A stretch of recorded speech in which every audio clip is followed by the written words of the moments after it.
Assalamualaikum warahmatullahi wabarakatuh. Perkenalkan, nama saya Aisyah Azhara, NIM 112130 dari HKIT, yang akan menjelaskan tentang peradilan pada masa Rasulullah SAW.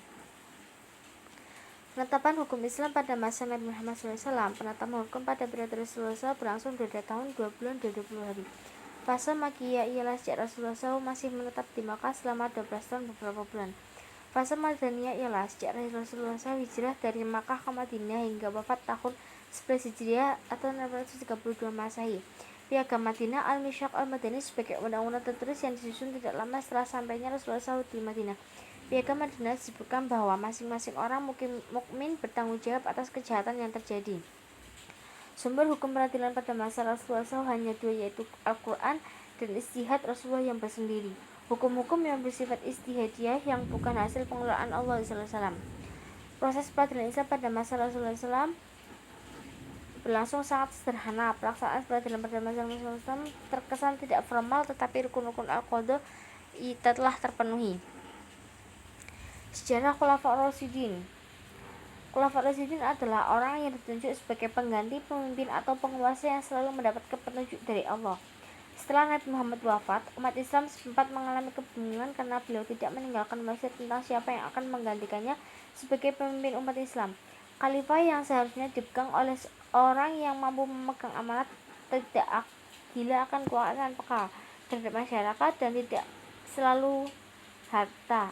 Abu Bakar diangkat menjadi khalifah pertama yang mendapat amanah untuk melanjutkan kekhilafan Islam.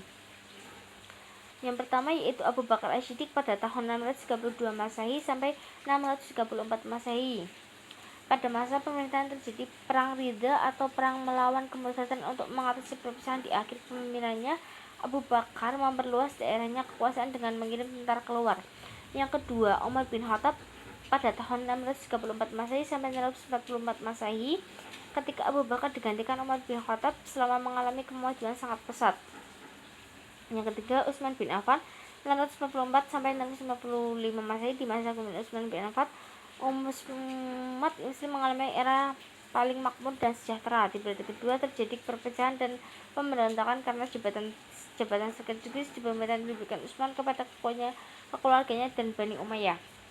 Pemerintahan Khulafaur Rasyidin. Ali bin Abi Thalib juga menghadapi pemberontakan dari Talha, Zubair, dan Aisyah karena tidak mau menghukum pembunuhan Utsman. Di akhir pemerintahan, umat terpecah menjadi 3 golongan dan Ali bin Abi Thalib terbunuh oleh salah satunya. Peradilan Islam pada Bani Umayyah menolak membaiat Ali bin Abi Thalib sebagai khalifah dan menuntut Ali bertanggung jawab atas berdirinya dinasti Utsman bin Affan. Berdirinya dinasti Umayyah diawali oleh Bukhat pertama dalam sejarah sebagai khalifah di Yerusalem pada tahun 40 Hijriah sampai 660 Masehi. Setelah kematian Ali, Al-Hasan bin Ali diangkat menjadi pengganti Ali. Al-Hasan sosok yang jujur dan lemah secara politik. Pusat pemerintahan di Damaskus dipimpin oleh 14 khalifah. Bani Umayyah mengubah kebiasaan musyawarah dalam hal pergantian khalifah menjadi sistem monarki turun-temurun. Peradilan Islam pada masa Bani Abbasiyah. Masa Bani Abbasiyah, perkembangan ekonomi dan pengetahuan sangat pesat. Jika yang berselisih tidak bermazhab menurut mazhab yang tidak ada di tempat yang ia berselisih, maka ia harus meninggalkan mazhabnya dan perkaranya diselesaikan berdasarkan mazhab tempat itu. Peradilan pada masa Abbasiyah dibentuk sebagai instansi tersendiri di Andalusia. Qadi al-Qudat disebut jemaah yang berwenang mengangkat hakim daerah. Hakim berwenang menanggapi perkara antar wakaf dan menunjukkan kurator untuk anak-anak di bawah umur. Masa Abbasiyah kedua, keadaan pemerintahan telah sangat rusak. Kerusakan bidang peradilan kewenangan hukum semakin dibatasi hingga akhirnya hakim hanya menyelesaikan soal sengketanya dan soal ahsyafah syakiyah, kekurangannya saja. 5. Peradilan Islam pada masa Turki Utsmani. Sekilas tentang Turki Utsmani. Pada masa kekuasaan kurang lebih 6 abad di wilayah 3 benua, yaitu Asia, Eropa, Afrika, dan jumlah pemimpinnya ada 36. Pada awalnya Turki Utsmani tidak menghapus salah satu mazhab, kemudian menggunakan mazhab Hanafi sebagai mazhab resmi dalam hal tasawuf dan dalam hukum Islam. Pada masa ini saling satu bermutu dan sempurna. Peradilan Islam secara garis besar hukum pada masa Turki Utsmani dibagi dua era, masa sebelum Tanzimat dan pasca Tanzimat. Tanzimat bahasa Turki teruskan suatu peradilan sosial politik untuk mengubah kesetaraan Turki Utsmani dengan mengintegrasikan ke dalamnya lembaga-lembaga yang sengaja dijiplak dari Eropa Barat. Untuk menetapkan mazhab Hanafi sebagai mazhab resmi negara dilakukan sejak pemerintahan Sultan Salim. Penyusunan satu pendapat mazhab dalam majalah Al-Hakam Al-Azaliyah untuk mengombinasi hukum Islam dari mazhab yang berbeda disesuaikan dengan kondisi saat itu untuk mengadopsi perundang-undangan modern yang sesuai dengan syariat Islam. Terima kasih.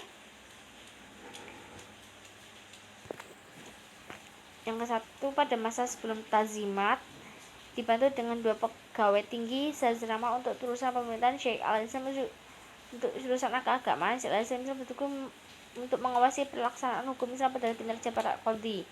Yang kedua, pada masa Tanzimat abad ke-19 yang diantaranya menggabungkan dua kekuasaan sultan, yakni pemimpin duniawi dan spiritual. Secara bahasa Tanzimat berasal dari kata nazama yunazimu tanzimana yang bermakna mengatur, menyusun, mensistemasikan, merencanakan, dan memformulasikan. Pasca Tanzimat, Mahkamah Al-Qadar, Al-Ghazali, Qadha Al-Musli, Qadha Al-Mahkam Pidana, Qadha Hukuk, Majelis Asy-Syarifi, lembaga peradilan pada masa itu juga berubah, dan lain sebagainya. Terima kasih. Sekian dari saya. Wassalamualaikum warahmatullahi wabarakatuh.